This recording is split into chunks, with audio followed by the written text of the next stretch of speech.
Assalamualaikum warahmatullahi wabarakatuh. Selamat datang di channel Duri Melati, tempat di mana kisah-kisah misteri, horor, dan kejadian di luar nalar disajikan dengan alur yang mengikat dan suasana yang mencekam. Di balik harum melati, tersimpan duri-duri kisah yang tajam, menusuk rasa penasaran, dan membangkitkan bulu kuduk. Bersiaplah, karena cerita kali ini mungkin akan menghantui tidurmu malam ini. Jangan lupa untuk like, komen, dan subscribe agar kamu tidak tertinggal cerita-cerita horor berikutnya. Sekarang, matikan lampu, pasang headset, dan mari kita mulai ceritanya. Di sebuah desa kecil yang letaknya tak jauh dari kota, berdirilah sebuah warung sederhana, beratapkan seng, dan berdinding triplek. Plang kayu di atas warung itu bertuliskan, Warung Iga Bakar Pak Tadi. Warung itu milik seorang pria berumur 45 tahun bernama Pak Tadi, yang sehari-hari dibantu oleh istrinya, Bu Hana, serta ketiga anaknya Riko, Dita, dan Arul. Setiap pagi, mereka bangun sebelum azan subuh. Riko, anak sulung yang duduk di bangku SMA, biasanya membantu menyiapkan bara api untuk memanggang iga. Dita, si gadis remaja yang duduk di SMP, bagian mengatur meja, sedangkan Arul, anak bungsu yang baru berusia 8 tahun, hanya membantu mencuci piring sambil sesekali bermain di belakang warung. Namun, hari-hari belakangan ini, suasana warung tidak seperti dulu. Daging yang dijual tak habis. Pelanggan makin sedikit. Beberapa bahkan mulai beralih ke warung baru yang berdiri megah tak jauh dari situ.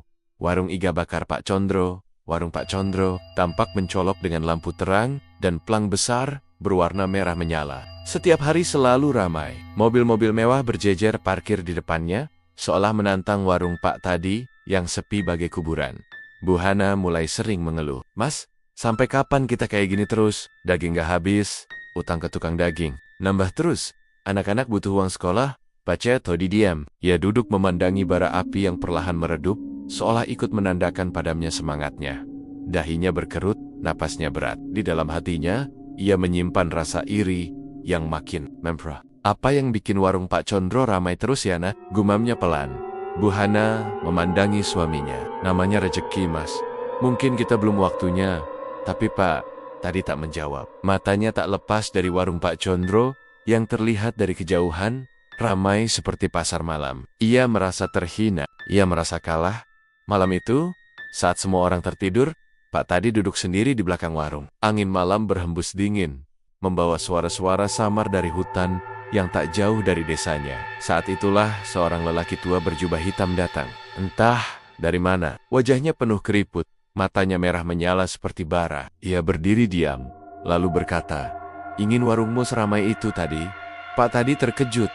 "Sampean siapa?" "Aku hanya perantara. Tapi aku tahu, kau ingin mengalahkan Pak Condro, bukan?" Pak Tadi berdiri, bulu kuduknya meremang.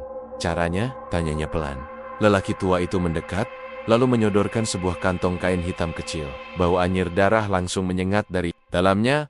"Pergilah ke hutan Banyu Biru. Tengah malam, datanglah sendiri. Siapkan keberanian, dan satu hal, kau harus siap berkorban." Lalu sosok itu menghilang, begitu saja, seperti ditelan bumi.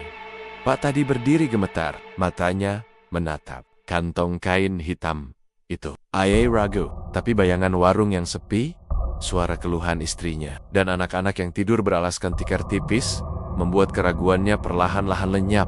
Malam itu, ia tidak tidur. Ia hanya duduk di sudut warung yang gelap, menatap bara api yang sudah padam, dengan kantong hitam yang kini ada dalam genggamannya. Sejak malam itu, wajah Pak Tadi berubah. Ia tak lagi seceria biasanya. Ia jadi pendiam, sering melamun sambil memandangi warung Pak Condro dari kejauhan. Bahkan saat membakar iga pun, bara apinya sering dibiarkan mati. Beberapa kali daging hangus, terbakar, membuat pelanggan yang tersisa mengeluh.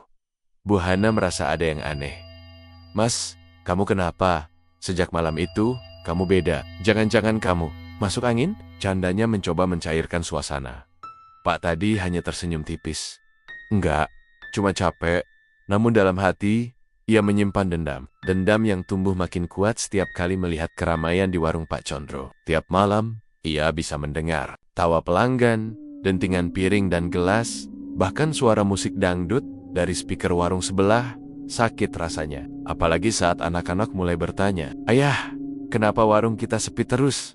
"Aku malu ditertawain teman-teman," kata Riko. Aku nggak bisa beli sepatu baru. Lirih Dita sambil memandangi sepatunya yang mulai jebol. Pak Tadi hanya bisa menunduk. Tapi di dalam pikirannya, ia mulai yakin, ia harus melakukan sesuatu.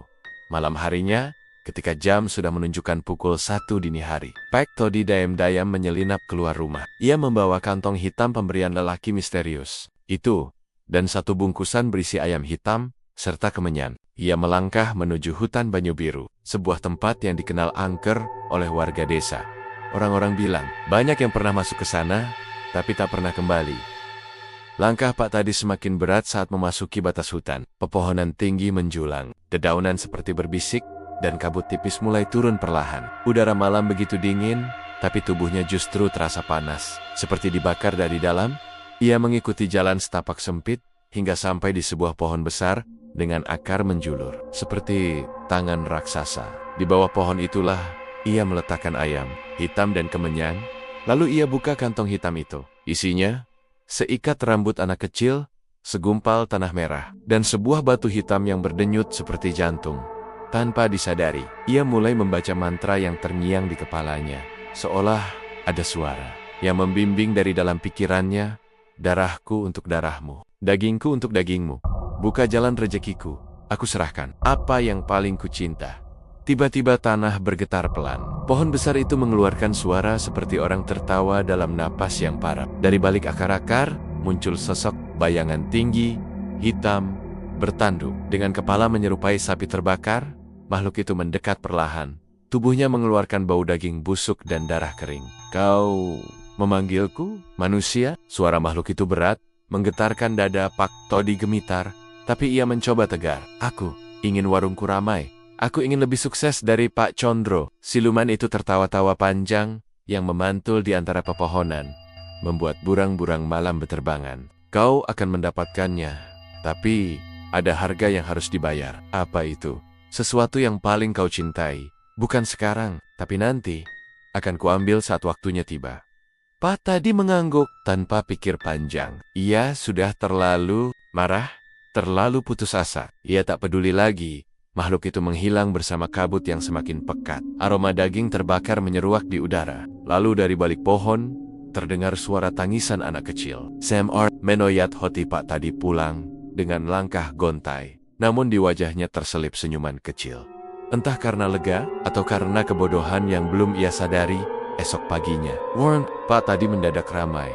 Orang-orang berdatangan tanpa sebab. Bahkan ada yang datang dari luar kota. Mereka berkata bahwa mereka mencium aroma iga bakar dari jauh, dan tidak bisa menahan diri untuk mencicipinya. Dagingnya empuk, rasanya luar biasa, bikin ketagihan. Pak Tadi hanya tersenyum, tapi di balik senyum itu, ia tak tahu bahwa semua ini baru awal dari teror yang akan menghancurkan hidupnya. Sudah seminggu sejak malam Pak Tadi melakukan ritual itu. Hasilnya luar biasa.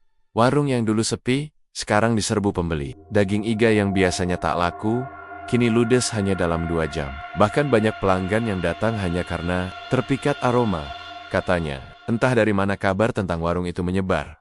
Pak Tadi merasa seperti hidup kembali. Ia kembali tersenyum, memberi uang jajan lebih kepada anak-anaknya, bahkan mulai membeli perlengkapan baru untuk warung. Bu Hana sempat bingung dan curiga, tapi dijawab santai oleh suaminya.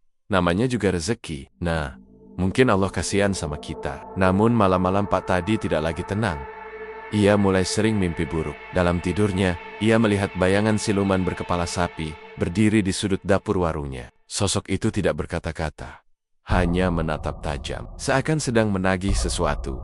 Dan entah kenapa, setiap kali bangun tidur, ia selalu mencium bau daging terbakar yang tidak wajar. Kadang ia juga mendengar suara tangisan lirih dari kamar Arul. Padahal, anak bungsunya itu sedang tertidur lelap. Malam Jumat Legi pun tiba. Seperti ada dorongan tak kasat mata. Pak Tadi mengambil kantong hitam itu lagi, dan diam-diam pergi ke hutan Banyu Biru. Kabut lebih tebal dari biasanya. Suara jangkrik dan burung hantu tak terdengar sama sekali sunyi. Mencekam, sesampainya di pohon besar tempat ia melakukan perjanjian, ia sudah ditunggu. Sosok siluman tinggi besar itu muncul perlahan dari balik pepohonan, diiringi suara langkah berat dan bau busuk daging yang membusuk. Sudah waktunya, kata siluman itu lirih, namun menggelegar. Waktunya apa? Tanya Pak Tadi gelisah. Tumbal. bukankah kau sepakat akan memberikan sesuatu yang paling kau cintai? Pak tadi terdiam. Napasnya sesak. Ia mulai mengingat perkataannya. Melamet, ia memang pernah menyanggupi, tanpa tahu persis apa maksudnya. Kau tak menyebut siapa, bantah Pak tadi lemah. Siluman itu tertawa pendek. Anak bungsumu, Arul, ia adalah darahmu yang paling murni. Tak tercemar kebencian. Itu yang kami butuhkan. Tidak, jangan Arul, Pak Harimau. Selangkah terlambat, tiba-tiba akar-akar pohon besar itu bergerak, seperti ular hidup. Mereka melilit kaki Pak tadi, memaksanya jatuh berlutut. Dari dalam tanah, muncul sebuah lubang gelap dengan pusaran hitam. Di dalamnya, terdengar suara tangisan Arul memanggil, "Ayah, tolong, aku takut." Pak tadi berteriak panik. Tapi semua sia-sia, siluman itu menunjuk ke langit. Petir menyambar keras. Dari balik awan malam, muncul wajah Arul yang sedang tertidur di rumah. Namun perlahan raut wajahnya berubah pucat, seperti seseorang yang sedang sekarat. "Di rumah, Bu." Hana terbangun. Ia mendengar Arul menangis. Ia lari ke kamarnya dan mendapati tubuh Arul menggigil keras. Suhunya panas, napasnya sesak, matanya terus terbuka seperti melihat sesuatu yang mengerikan di langit-langit kamar. "Arul, bangun nak Arul." Bu Hana memeluk tubuh anaknya yang berkeringat dingin. Tapi tubuh Arul makin dingin. "Danman, berhenti bergerak!" Bu Hana menjerit histeris. Sementara itu, di hutan, Pak tadi tiba-tiba terlepas dari lilitan akar. Ia terdorong mundur hingga terjatuh. Sosok siluman itu menghilang ke dalam tanah, meninggalkan tawa panjang yang bergema di antara pepohonan. Saat pulang ke rumah, langit mulai terang. Fajar menyingsing dengan sunyi yang tak biasa. Pak tadi membuka pintu rumah dan mendapati Bu Hana menangis di sudut kamar. Di pelukannya, tubuh kecil Arul terbujur kaku. Matanya membelalak, mulutnya sedikit terbuka seolah sedang ingin berteriak, dan tubuhnya terasa sangat dingin. Tak ada luka, tak ada bekas sakit. Tapi Arul mate Pak tadi terduduk lemas, kepalanya kosong. Ia tahu, semua ini karena dia. Namun yang membuatnya semakin takut saat jasad Arul dibaringkan di ruang tengah. Seekor lalat besar muncul dari hidung Arul dan diikuti bau anyir seperti darah terbakar. Tak seorang pun sadar, perjanjian itu belum selesai. Ini baru rumah Pak tadi sunyi sejak kepergian Arul. Suara tawa kecil yang biasanya menggema di pagi hari kini telah sirna. Di ruang tamu, foto Arul dipasang dengan lilin menyala di sampingnya. Bu Hana nyaris tak pernah keluar kamar. Matanya sembab, rambutnya berantakan, dan bibirnya pecah-pecah karena terlalu sering menangis. "Dia anak paling baik, Mas. Kenapa malah dia yang pergi duluan?" Lirih Bu Hana pada suaminya. Suatu malam, Pak tadi tak menjawab. Ia hanya menatap kosong ke arah foto Arul, lalu memalingkan wajah. Di dalam hatinya, perasaan bersalah tumbuh. Seperti bisul bernanah. Ia ingin menceritakan semuanya, tentang ritual, tentang siluman, tentang perjanjian itu. Tapi lidahnya seperti terkunci. Setiap kali ia mencoba bicara, suara tangisan Arul tiba-tiba terdengar di telinganya, membuat tubuhnya menggigil ketakutan. Dan sejak Arul meninggal, hal-hal aneh mulai terjadi di warung. Hari pertama setelah kematian Arul, warung Pak tadi justru makin ramai. Tak hanya ramai, tapi gila ramai. Orang-orang datang dari luar kota. Bahkan ada yang antri sejak pagi buta. Semua ingin mencoba iga bakar legendaris yang rasanya bikin lupa dunia. Begitu kata mereka. Anehnya, setiap kali daging dipanggang, aroma harum yang menyebar seperti bukan dari daging sapi biasa, ada bau amis, seperti darah segar bercampur. Daging manusia, tapi pelanggan justru menyukainya. Mereka bahkan mulai ketagihan, ada yang makan 3-4 porsi sendiri, dagingnya empuk banget, kayak lumer sendiri di mulut, kata seorang pria gemuk sambil menjilati jarinya. Gak pernah ngerasain iga selezat ini. "Saya bakal balik besok," tambah yang lain. Pak tadi hanya tersenyum, walau di balik senyum itu, hatinya penuh rasa jijik dan takut. Suatu malam, ketika warung sudah tutup dan keluarga sedang bersiap tidur, Riko mendengar sesuatu dari dapur. Krek, krek, seperti tulang yang dipatahkan. Ia bangkit dari tempat tidur, berjalan pelan menuju dapur. Saat sampai di sana, ia melihat sosok kecil berdiri membelakanginya. Tubuhnya telanjang, kulitnya pucat kehijauan, rambutnya tipis seperti habis rontok. Tangan kecil itu sedang mengunyah sesuatu dengan mulut menganga lebar. Riko gemetar. "Siapa itu?" Sosok itu perlahan menoleh, wajahnya hancur, matanya kosong. Itu Arul, tapi bukan seperti Arul yang ia kenal, melainkan seperti mayat yang bangkit dari kubur. "Riko, Ayo ikut main. Di dalam tungku. Hangat di sana. Suara Arul serak, seperti berasal dari perut. Riko berteriak sekuat tenaga. Buhana dan Dita langsung berlari menghampiri, namun saat mereka tiba, tidak ada. Siap. Hanya Riko yang berdiri ketakutan, sambil memegangi lehernya yang dingin berkeringat. Di bawah meja, terlihat tulang iga berserakan, masih segar, seperti baru dikunyah. Esok paginya, kejadian lebih aneh terjadi saat Pak Tadi membuka pintu warung. Ia menemukan darah segar menetes dari tungku pembakaran. Ia pikir itu darah sapi, tapi jumlahnya terlalu banyak. Ia coba bersihkan, tapi darah itu terus muncul dari sela-sela batu bata. Sore harinya, ada seorang pelanggan yang kerasukan. Seorang perempuan muda yang awalnya makan biasa saja, tiba-tiba muntah darah lalu berteriak keras. Tumbal, tumbal. Anak kecil itu belum tenang. Dia dibakar hidup-hidup. Perempuan itu lalu menggigit lidahnya sendiri hingga pingsan. Semua pelanggan panik. Tapi besoknya warung tetap ramai seperti biasa. Seolah kejadian itu tak pernah terjadi. Buhana semakin tertekan. Ia mulai bicara sendiri. Ia sering menangis sambil menggelis-gelis bantal Arul. Ia bahkan pernah berkata, "Tadi malam Arul datang, Mas. Dia duduk di kaki tempat tidur." Dia bilang kedinginan dan lapar. Pak Tadi makin terpuruk. Dosa yang ia buat mulai memakan akal sehat seluruh keluarganya. Ia ingin berhenti. Ia ingin melawan perjanjian itu. Tapi malam itu, siluman itu datang lagi melalui mimpi. Dalam mimpi itu, Pak Tadi berada di dalam warungnya sendiri. Tapi dinding-dindingnya terbuat dari daging manusia. Tungkunya menyala merah dan 3 anaknya terikat di atas meja seperti hewan sembelih. Ini belum selesai, kata siluman kepala sapi itu sambil mengunyah iga mentah. Tumbal pertamamu lezat, 2 lagi akan menyusul. Pak Tadi terbangun sambil menjerit. Tubuhnya banjir keringat, tapi yang membuatnya tak bisa bernapas adalah di ujung tempat tidurnya berdiri Arul dengan tubuh gosong dan mata menangis. Darah, ayah, aku lapar. Bab ini belum akhir, karena Riko dan Dita akan segera menyusul. Dan Pak Tadi tak bisa lari dari perjanjian yang sudah ditandatangani dengan darah.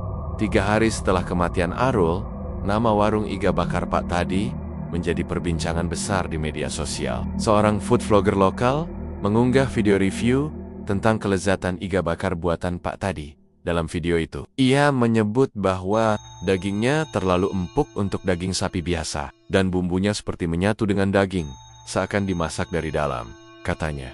Sejak saat itu, warung kecil itu tak pernah sepi.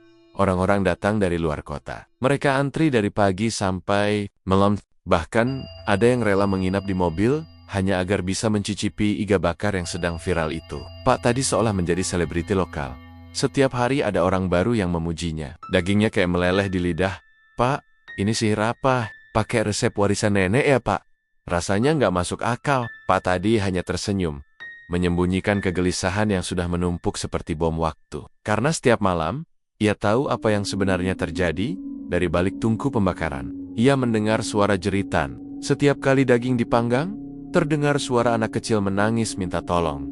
Kadang saat ia membalik iga di atas bara, tulang-tulang kecil tampak seperti mencuat dari sela daging. Tapi saat ia menoleh lagi, semua sudah seperti semula, normal. Bahkan ketika mencuci daging, ia pernah melihat sekelebat wajah Arul di air rendaman, menatapnya dengan sorot kecewa dan luka terbakar.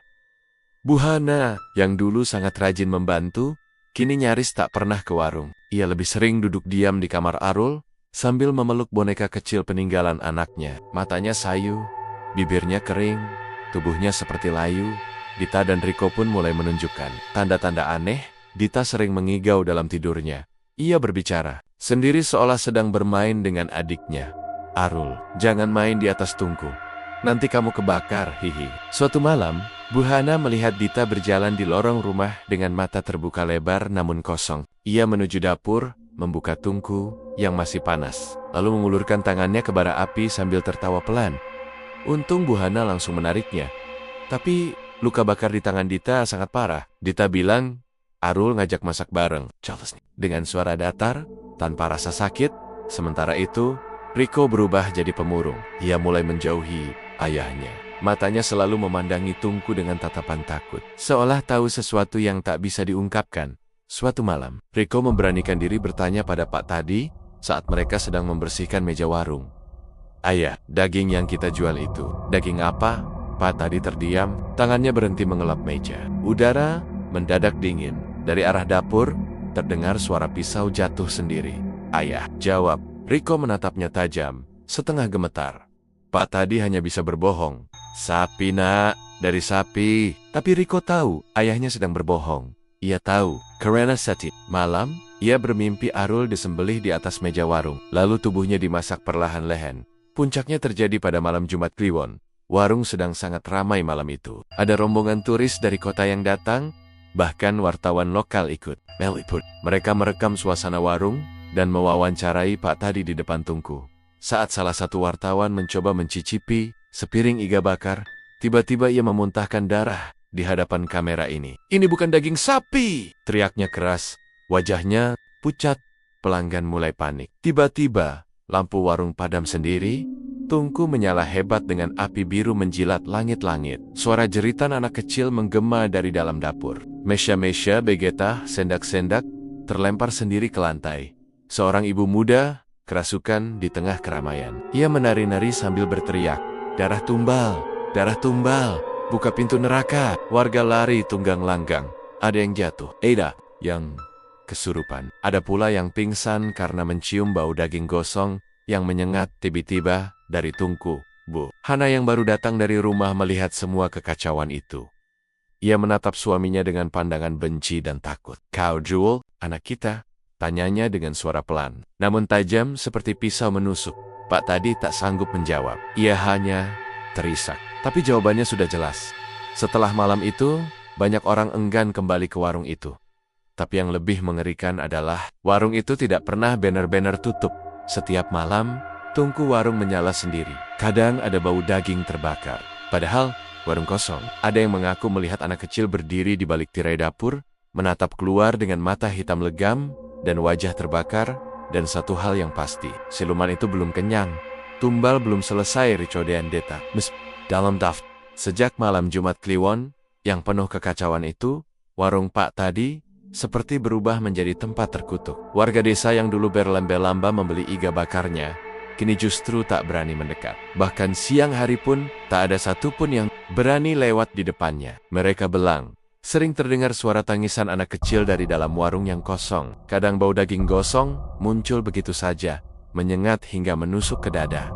Warung itu berdiri diam, seolah menunggu korban. Berikutnya, di dalam rumah, suasana tak kalah menyeramkan. Bu Hana sudah tidak percaya pada siapapun termasuk suaminya sendiri. Ada sesuatu yang disembunyikan Pak tadi. Sudah terlalu banyak kejanggalan yang ia lihat sendiri. Daging yang terlalu empuk. Dan terasa asing uang yang datang deras setelah kematian Arul, tingkah suami yang makin hari makin murung. Namun tetap memaksa membuka warung dan mimpi-mimpi yang terlalu nyata setiap malam. Bu Hana bermimpi didatangi Arul.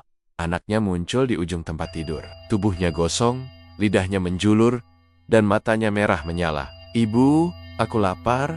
Ayah yang masak aku. Ajak Riko sama Dita juga ya, biar rame di sini." Setelah mimpi itu, Bu Hana terbangun dengan suara tangis histeris dan keringat dingin membanjiri tubuhnya. Sementara itu, Dita mulai sakit-sakitan. Ia sering demam tinggi tanpa sebab. Kadang, kulitnya muncul bintik-bintik hitam yang kalau diusap, terasa seperti abu. Dokter tak bisa menjelaskan apapun. Bahkan obat yang diberikan tak mempan. Riko, yang kini sangat tertutup, juga sering mendadak pingsan saat sekolah. Ia mengatakan pada guru bahwa ia sering mendengar suara adiknya menangis di dalam kantong baju. Sirekamnya. Bahkan pernah, Riko berteriak di tengah kelas, "Arul, jangan tarik aku. Aku belum mau masuk tungku." Semua orang menganggapnya stres, tapi mereka tak tahu. Riko menyaksikan sendiri sesuatu di warung. Sesuatu yang membuatnya ingin lari jauh, tapi tak bisa. Suatu malam, Bu Hana memutuskan menyelidiki warung seorang diri. Dengan membawa senter dan kunci duplikat, ia masuk tayam-dayam. Setelah semua tertidur, langkahnya pelan menyusuri lorong dapur yang gelap. Bau amis langsung menyambutnya. Tapi bukan bau daging sapi. Ini bau darah manusia yang sudah mengering. Ia menyalakan senter dan melihat tumpukan tulang kecil di pojok dapur. Ada yang masih tertempel daging, ada yang gosong seperti terbakar tangannya. Gemetar, napasnya tercekat. Tapi ia terus membuka setiap pintu lemari dan laci. Dan saat membuka lemari pendingin, ia menemukan sebuah toples besar berisi potongan tangan anak kecil yang masih mengenakan gelang mainan milik Arul. Ya Allah, Bu Hana jatuh terduduk sambil menjerit pelan. Tiba-tiba, dari tungku pembakaran yang padam, muncul asap. Asap itu perlahan membentuk sosok siluman berkepala sapi yang perlahan mendekat, langkahnya berat seperti menjejak tulang. Kau tahu terlalu banyak. Satu lagi harus masuk tungku malam ini. Tangan siluman itu terjulur, hendak mencekik Buhana. Tapi sebelum disentuh, tungku tiba-tiba menyala sendiri dan terdengar suara. Ibu, lari. Itu suara Arul. Buhana tersentak. Ia bangkit dan lari keluar warung sambil menangis, tanpa menoleh lagi. Saat sampai rumah, ia menggedor kamar Dita dan Riko. Bangun, kita harus pergi dari rumah ini. Sekarang juga. Namun saat membuka kamar mereka, semuanya sudah terlambat. Riko berbaring dengan tubuh pucat. Matanya terbuka lebar tanpa nyawa. Lidahnya tergigit. Ia tewas dengan tangan terbakar seperti dijemur di atas bara. Dita berlutut di pojok kamar, menggenggam boneka Arul, menangis keras. Arul bilang, Kak Riko nakal, makanya dibakar. Pak tadi tiba di rumah beberapa menit kemudian. Melihat jasad Riko, ia langsung jatuh berlutut sambil menjerit histeris. Buhana menatap suaminya penuh kebencian dan amarah. Kau anak-anak kita, demi apa? Demi warung sialan itu. Pak tadi hanya menangis. Ia tak bisa lagi menyangkal. Air matanya mengalir deras, tapi tak bisa menghapus darah anak Kenania yang telah dikorbankan. Malam itu, Buhana memutuskan pergi. Ia membawa Dita dan meninggalkan rumah dengan hanya baju di badan. Tapi sebelum keluar, ia sempat berbalik dan berbisik ke suaminya. Siluman itu belum kenyang. Kau yang akan jadi santapan terakhir. Sementara itu, di dalam warung, tungku menyala dengan api merah menyala. Dan dari balik asapnya, suara Arul terdengar pelan. Ayah, tunggu aku di tungku ya. Aku mau masak ayah pelan-pelan. Setelah Buhana pergi membawa Dita, rumah itu menjadi kosong dan dingin. Tapi warungnya tetap menyala. Setiap malam, tungku pembakaran menyala sendiri. Seperti api neraka yang tidak pernah mati. Bau daging terbakar masih muncul dari dapur. Meski Pak tadi sudah tak pernah memasak lagi, ia hanya duduk sendiri di kursi kayu reot, menatap tungku yang berkobar, seolah sedang menunggu giliran. Riko sudah menjadi tumbal kedua, dan kini waktunya tumbal ketiga. Dita, hari demi hari pikiran Pak tadi makin hancur. Ia sering berbicara sendiri, tertawa tanpa alasan, atau tiba-tiba menangis sambil memeluk pisau. Dapur, tubuhnya kurus, matanya cekung, jenggotnya tak terurus. Warga yang masih lewat dari kejauhan hanya bisa menggelengkan kepala. Kasihan, mungkin gila karena kehilangan anak-anaknya, tapi mereka tak tahu bahwa Pak tadi bukan hanya killed, ia membunuh mereka dengan tangannya sendiri, dengan keputusasaannya. Malam itu, hujan turun deras. Petir menyambar terus-menerus.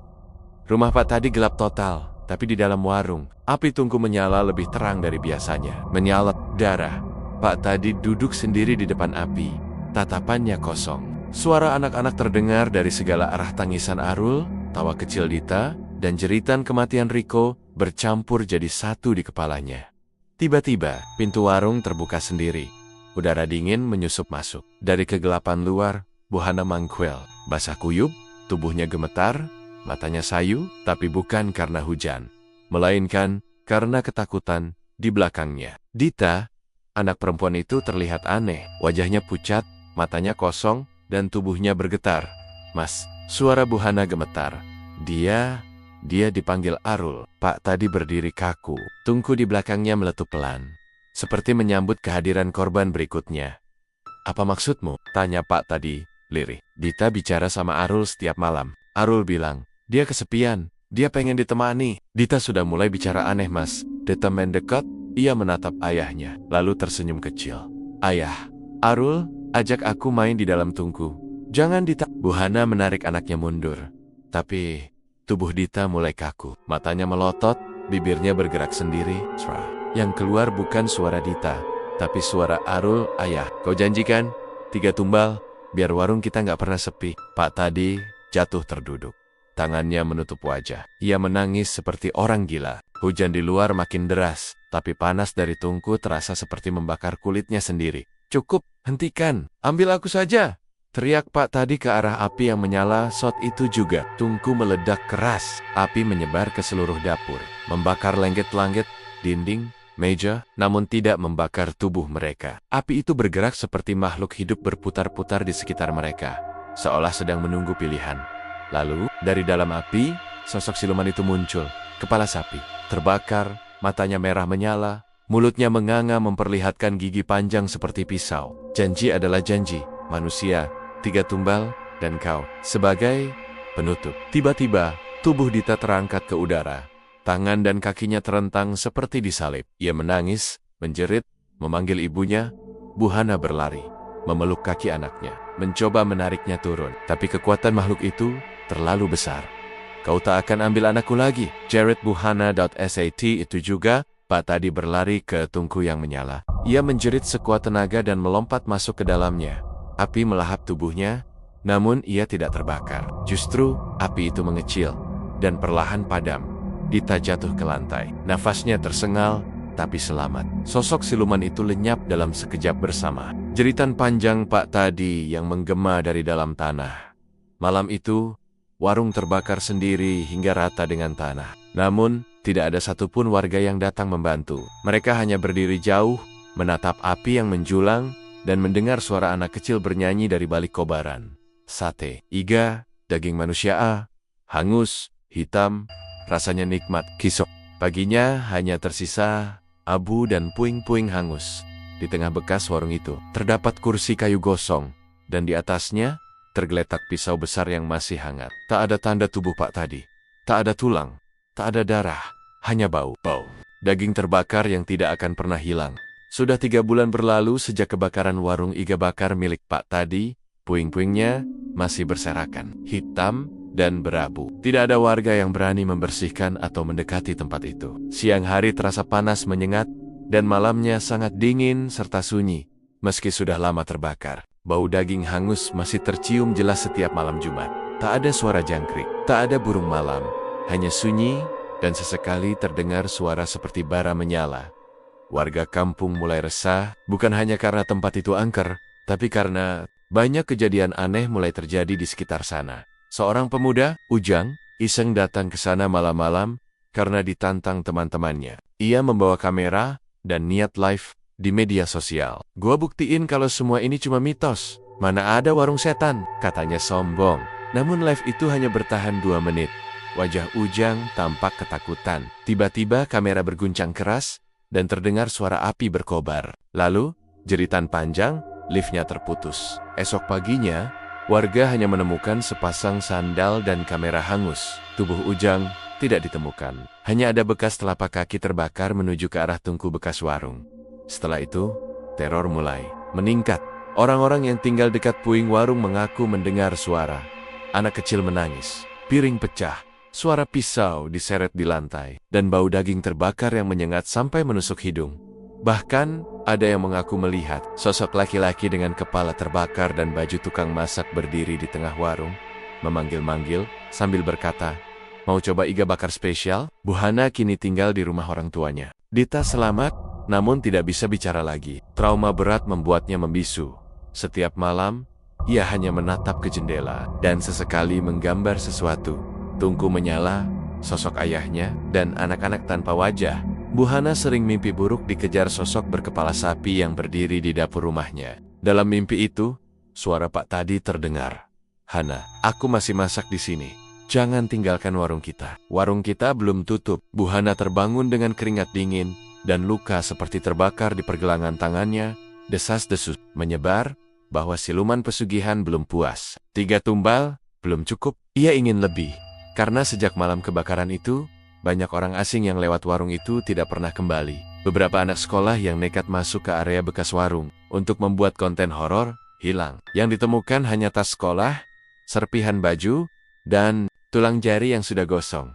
Warga akhirnya sepakat memanggil seorang dukun sepuh bernama Mbah Suminto, yang dikenal sebagai pengusir makhluk gaib. Malam Jumat Kliwon, Mbah Suminto datang membawa kendi air dan sapu lidi dari Serat Aren. Begitu, Mbah Suminto melangkah masuk ke puing bekas warung. Tungku yang sudah padam selama 3 bulan, tiba-tiba menyala sendiri. Api menyala tanpa bahan bakar, seperti menyambut tamu lama. Makhluk ini bukan jin biasa. Dia bukan siluman penjaga kekayaan. Dia ini penghuni neraka yang dilepas, ucap Mbah Suminto. Ritual pun dimulai. Air kendi disiram ke tanah bekas tungku, dan doa-doa dilantunkan. Namun baru beberapa menit, tanah mulai bergetar. Tiba-tiba, sosok Pak tadi muncul dari balik api. Tubuhnya melepuh, matanya bolong, dan di tangannya membawa pisau besar berlumuran darah hitam. "Kenapa kalian ganggu warungku? Ini warungku. Aku yang masak di sini." Angin kencang berhembus. Suara tangisan anak-anak bergema dari dalam tanah. Api berkobar seperti badai neraka. Warga yang ikut menyaksikan berlari ketakutan. "Bah!" Suminto tetap berdiri. Ia melempar sapu lidi ke arah Tungku, lalu berteriak, "Kau bukan manusia lagi tadi. Kau telah menyerahkan jiwa dan anak-anakmu. Warungmu bukan tempat makan, tapi tempat kematian." Tapi makhluk itu tertawa. "Aku akan terus masak, sampai semua orang tahu, rasa daging manusia tak tergantikan." Tungku itu meledak. Sekali lagi, kali ini menghancurkan seluruh puing-puing warung. Namun, dari abu yang berserakan, terlihat satu benda utuh. Pisau Pak tadi, masih panas, masih menghitam. Sejak malam itu, tidak ada yang berani mendekati bekas warung itu. Namun sesekali, pengendara motor yang lewat malam-malam mengaku melihat asap mengepul dan aroma iga bakar. Lalu, tiba-tiba mereka melihat papan kayu berdiri sendiri dengan tulisan menyala, "Warung iga bakar, buka sampai kiamat."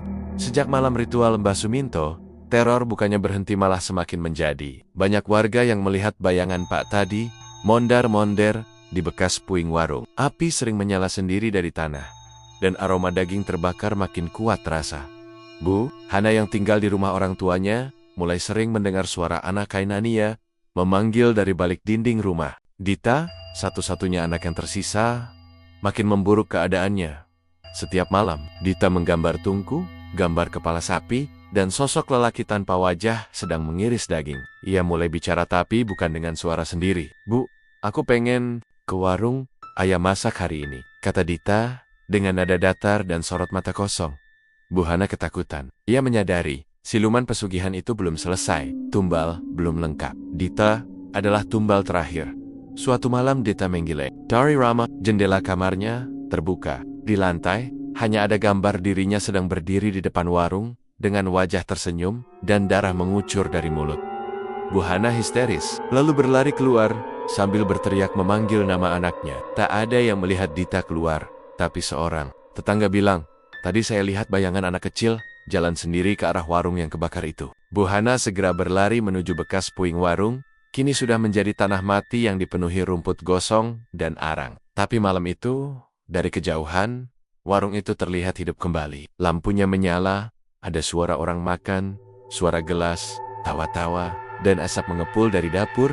Dengan gemetar, Bu Hana melangkah masuk. Pintu terbuka sendiri, dan ia melihat suasana warung seperti dulu. Bersih, ramai, wangi daging bakar, namun wajah semua pelanggan tak punya mata dan mulut. Mereka mengunyah daging dengan bunyi mencabik. Di tengah warung, Dita berdiri di samping Pak Tadi, yang sedang memanggang iga di atas tungku besar. Tubuh Pak Tadi kini utuh, namun matanya hitam semua, dan kulitnya penuh retakan merah seperti tanah terbakar. "Hana, kamu datang juga. Duduklah, cuma kamu yang belum makan," katanya sambil tersenyum ngeri.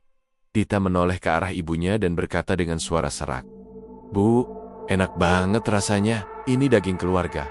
Bu Hana menangis sambil memohon agar Dita dilepaskan. "Ambil nyawaku, asal jangan Dita," teriaknya. Pak Tadi tertawa, dan siluman kepala sapi muncul dari tungku. Tingginya 2 meter, tubuh hitam hangus, matanya merah membara, dan ia membawa rantai dari tulang manusia. "Kalian semua sudah terikat, tidak bisa tawar-menawar. Tapi, kalau kau ingin ikut, aku sambut dengan senang hati." Dengan putus asa, Bu Hana memeluk Dita, lalu melemparkan dirinya ke dalam tungku. Tubuhnya langsung terbakar, tapi Dita tersadar dan menjerit histeris. Siluman marah, namun tubuh Dita diselimuti cahaya putih. Ia terdorong keluar warung oleh kekuatan tak terlihat. Warung kembali gelap, api padam, semua suara menghilang. Dansa, Dita sadar, ia sudah berada di pinggir jalan, sendirian, mengenakan baju hangus. Namun tubuhnya utuh. 2 minggu kemudian, bekas warung itu akhirnya ditutup dengan tembok tinggi oleh warga. Namun setiap malam Jumat Kliwon, orang-orang yang lewat masih mencium bau iga terbakar dan suara anak kecil tertawa. Beberapa mengaku melihat tulisan samar di dinding. "Puing, warung iga bakar, buka sampai kiamat," dan legenda itu terus hidup. Warung yang dibangun dari darah, disajikan dengan daging tumbal, dan dimasak oleh gewa-gewa yang tak pernah bisa pergi.